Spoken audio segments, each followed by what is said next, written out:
ಸಂಸಿದ್ಧಂ ಅಹಂ ವಂದೇ ಸಿದ್ಧಾರೂಢಯತೀಶ್ವರಂ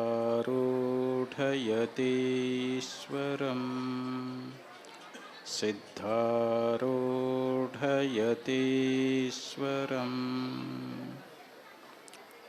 ಅದ್ವೈತ ಸಾರ್ವಭೌಮ ಚಕ್ರವರ್ತಿ ಜಗದ್ಗುರು ಸಿದ್ಧಾರೂಢ ಮಹಾಸ್ವಾಮಿಗಳವರ ಪವಿತ್ರ ಚರಣಾರವಿಂದಗಳಲ್ಲಿ ಅನಂತ ಶ್ರೀಸಾಷ್ಟಾಂಗ ಪ್ರಣಾಮಗಳನ್ನು ಸಮರ್ಪಿಸಿ, ಮೌನಯೋಗಿ ಜಗದ್ಗುರು ಗುರುನಾಥಾರೂಢ ಮಹಾಸ್ವಾಮಿಗಳವರ ದಿವ್ಯ ಚರಣ ಕಮಲಗಳನ್ನು ಎನ್ನ ಹುಣ್ಣು ಮಂದಿರದಲ್ಲಿ ಧ್ಯಾನಿಸಿಕೊಂಡು,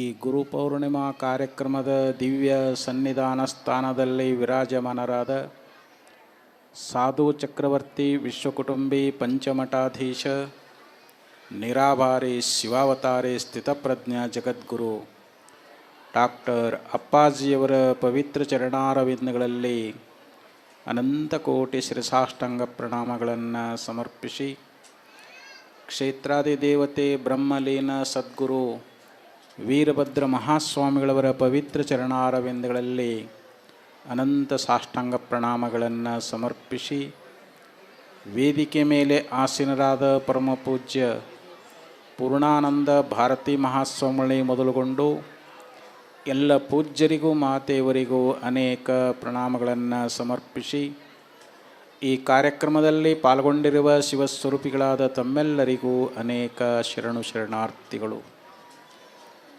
ಇಂದು ಗುರುಪೌರ್ಣಿಮೆ ಬಹಳ ಪವಿತ್ರವಾಗಿರತಕ್ಕಂಥ ದಿನ. ನಮ್ಮ ಭಾರತದಾದ್ಯಂತ ಮಠಗಳಲ್ಲಿ, ಆಶ್ರಮಗಳಲ್ಲಿ, ದೇವಸ್ಥಾನಗಳಲ್ಲಿ ವಿಶೇಷವಾಗಿ ಗುರುಪೂಜೆಯನ್ನು ಮಾಡ್ತಕ್ಕಂಥ ಒಂದು ಸುದಿನ.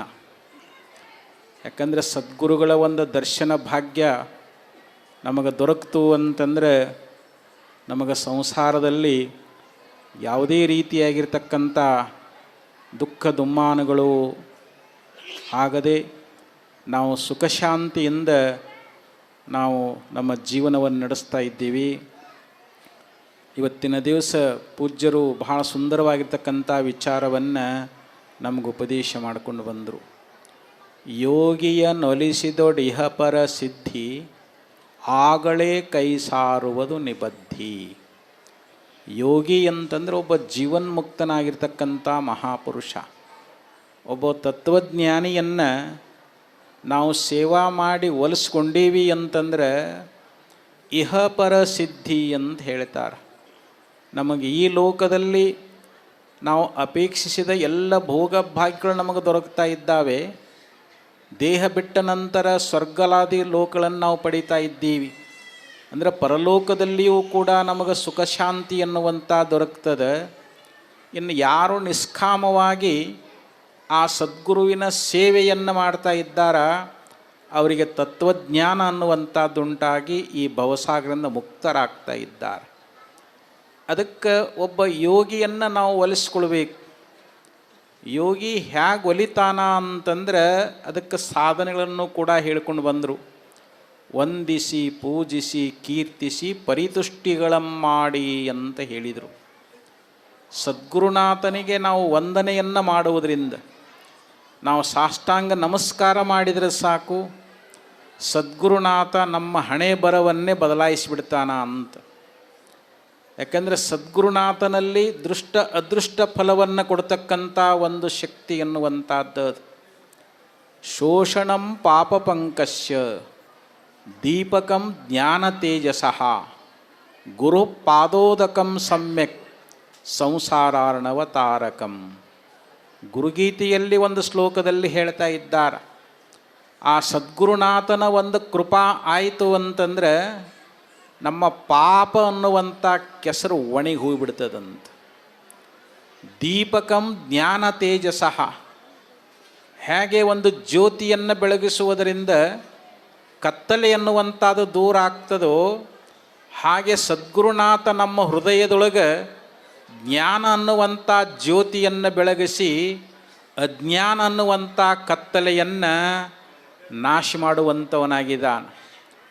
ಗುರೋಪಾದೋದಕಂ ಸಮ್ಯತ್, ಗುರುವಿನ ಪಾದ ಪೂಜೆಯನ್ನು ಮಾಡಿ ಆ ಪಾದ ತೀರ್ಥವನ್ನು ನಾವು ಸ್ವೀಕಾರ ಮಾಡಿದ್ದಾದ್ರೆ ನಾವು ಸುಲಭವಾಗಿ ಈ ಸಂಸಾರ ಸಾಗರವನ್ನು ದಾಟಲಿಕ್ಕೆ ಸಾಧ್ಯದ ಅಂಥೇಳಿ ಗುರುಗೀತೆಯಲ್ಲಿ ಭಾಳ ಸುಂದರವಾಗಿ ಹೇಳ್ಕೊಂಡು ಬಂದರು. ಅದಕ್ಕೆ ಗುರುಮೂರ್ತಿಂ ಸ್ಮರೇನ್ ನಿತ್ಯಂ ಗುರೋರ್ನಾಮ ಜಪೇತ್ ಸದಾ ಗುರುರಾಜ್ಞಾಂ ಪ್ರಕುರ್ವೀತ ಗುರೋರನ್ಯತ್ನ ಭಾವಯೇತ್.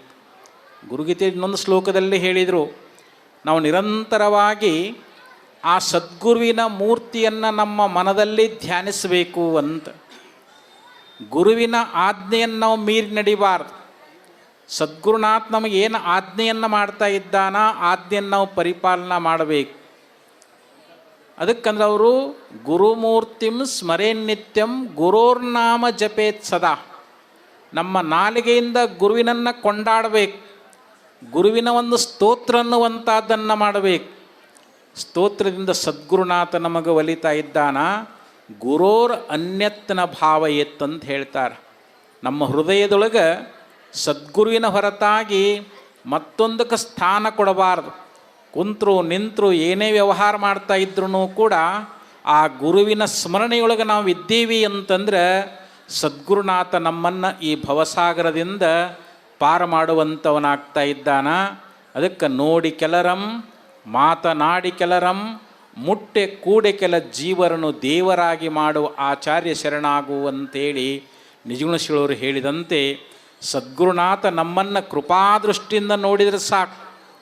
ಹೆಂಗೆ ಮೀನು ತನ್ನ ಮರಿಗಳನ್ನು ನೋಡ್ತದೆ, ತನ್ನ ಮೊಟ್ಟೆಗಳನ್ನು ನೋಡಿದರೆ ಸಾಕು ಅವುಗಳಿಂದ ಮರಿಗಳಾಗಿ ಅವುಗಳ ಪೋಷಣೆ ಅನ್ನುವಂಥದ್ದಾಗ್ತದೆ ಅಂತೇಳಿ ಉದಾಹರಣೆ ಕೊಡ್ತಾ ಇದ್ದಾರೆ. ನೋಡಿ ಕೆಲರಂ ಮಾತನಾಡಿ ಕೆಲರಂ. ಹಾಗೆ ಸದ್ಗುರುನಾಥ ಉಪದೇಶ ಮಾಡ್ತಾನೆ, ನಮ್ಮಲ್ಲಿರ್ತಕ್ಕಂಥ ಅಜ್ಞಾನವನ್ನು ದೂರ ಮಾಡ್ತಾನೆ, ನಮಗೆ ಭಗವದ್ ದರ್ಶನವನ್ನು ಮಾಡಿಕೊಡ್ತಾ ಇದ್ದಾನ. ಮುಟ್ಟೆ ಅಂತಂದ್ರೇನು ಸ್ಪರ್ಶವನ್ನು ಮಾಡಿ ತನ್ನ ವರದ ಹಸ್ತವನ್ನು ನಮ್ಮ ಮಸ್ತಕದ ಮೇಲೆ ಇಟ್ಟ ಅಂತಂದ್ರೆ ನಮ್ಮಲ್ಲಿರ್ತಕ್ಕಂಥ ಎಲ್ಲ ಪಾಪ ದೋಷಗಳು ಹೋಗ್ತಾ ಇದ್ದಾವೆ, ನಾವು ಪವಿತ್ರಾತ್ಮರಾಗ್ತಾ ಇದ್ದೀವಿ. ಅಂಥ ಸದ್ಗುರುವಿಗೆ ನಾವು ಶರಣಾಗತರಾದೀವಿ ಅಂತಂದ್ರೆ ಸದ್ಗುರುನಾಥ ನಮ್ಮನ್ನು ಈ ಭವಸಾಗರ ದಾಟಿಸ್ತಾ ಇದ್ದಾನ. ಸಿದ್ಧಾರೂಢ ಚರಿತ್ರೆಯಲ್ಲಿ ಹಲವಾರು ದೃಷ್ಟಾಂತಗಳದಾವು. ಬಸವಣ್ಣಪ್ಪ ಎಂಥ ಬಡತನದೊಳಗಿದ್ದ, ಆದರೆ ಸಿದ್ಧಾರೂಢರಿಗೆ ಅವನು ಶರಣು ಹೋಗಿ ಸಿದ್ಧಾರೂಢರಿಂದ ದೊಡ್ಡ ಐಶ್ವರ್ಯವನ್ನು ಪಡೆಯುವಂಥವನಾಗ್ತಾ ಇದ್ದಾನ. ಹಾಗೆ ಇಲ್ಲಿ ಅಪ್ಪವ್ರ ಹತ್ರ ನೋಡ್ರಿ, ಎಷ್ಟೋ ಜನ ಭಕ್ತರು ಬಂದು ದರ್ಶನ ಮಾಡ್ಕೊಳ್ತಾರೆ. ಬಹಳ ಮಂದಿ ಭಕ್ತರು ಹೇಳಿದಕ್ಕೆ ಕೇಳೀವಿ, ಏನ್ರಿ ನಮಗೆ ಅಪ್ಪವ್ರ ಆಶೀರ್ವಾದದಿಂದ ನಮಗೆ ಸಂತಾನ ಪ್ರಾಪ್ತಿ, ಮಕ್ಕಳಾಗಿದ್ದಿಲ್ಲ, ಮಕ್ಕಳಾದ ದೃಷ್ಟಾಂತಗಳು ಬಹಳ ಅದಾವೆ. ನಾವು ಯಾವಾಗ ಅಲ್ಕೊಂದಿ ಮಠಕ್ಕೆ ಬರಾಕತ್ತೀವಿ, ನಮ್ಮ ಸಂಸಾರ ಯಾವ ಕಷ್ಟಗಳಿಲ್ಲ, ನಾವು ಭಾಳ ಸುಖವಾಗಿ ನೆಮ್ಮದಿಯಿಂದ ಜೀವನ ಮಾಡ್ತಾ ಇದ್ದೀವಿ, ಇದೆಲ್ಲ ಅಪ್ಪವ್ರ ಆಶೀರ್ವಾದ ಅಂಥೇಳಿ ಭಕ್ತರ ಬಾಯಿಂದ ನಾವು ಈ ಮಾತುಗಳನ್ನು ಕೇಳ್ತಾ ಇದ್ದೀವಿ. ಯಾಕಂದರೆ ಅಪ್ಪವ್ರಂದ್ರೆ ಸಾಕ್ಷಾತ್ ಸಿದ್ಧಾರೂಢ ಸ್ವರೂಪದಾರ. ನಾವು ಸಿದ್ಧಾರೂಢ ಗುರುನಾಥರನ್ನು ವೀರಭದ್ರ ಸ್ವಾಮಿ ನೋಡಿಲ್ಲ, ಆದರೆ ಮೂವರನ್ನು ನಾವು ಅಪ್ಪವರಲ್ಲಿ ನೋಡ್ತಾ ಇದ್ದೀವಿ. ಮೂವರ ಸ್ವರೂಪವೇ ಅಪ್ಪವ್ರದಾರ. ಅಂಥ ಅಪ್ಪವ್ರ ಸೇವಾ, ಅವ್ರ ದರ್ಶನ, ಅವ್ರ ಪಾದ ಪೂಜೆ ಮಾಡಿಕೊಂಡ್ರೆ ಸಾಕು, ನಮಗೆ ಸಂಸಾರದಲ್ಲಿ ಯಾವುದೇ ರೀತಿಯಾಗಿರ್ತಕ್ಕಂಥ ಒಂದು ಕಷ್ಟಗಳಾಗಲಿ ದುಃಖಗಳಾಗಲಿ ಬರೋದಿಲ್ಲ. ನಾವು ಶಾಂತಿಯಿಂದ ನಾವು ಬದುಕ್ತಾ ಇದ್ದೀವಿ.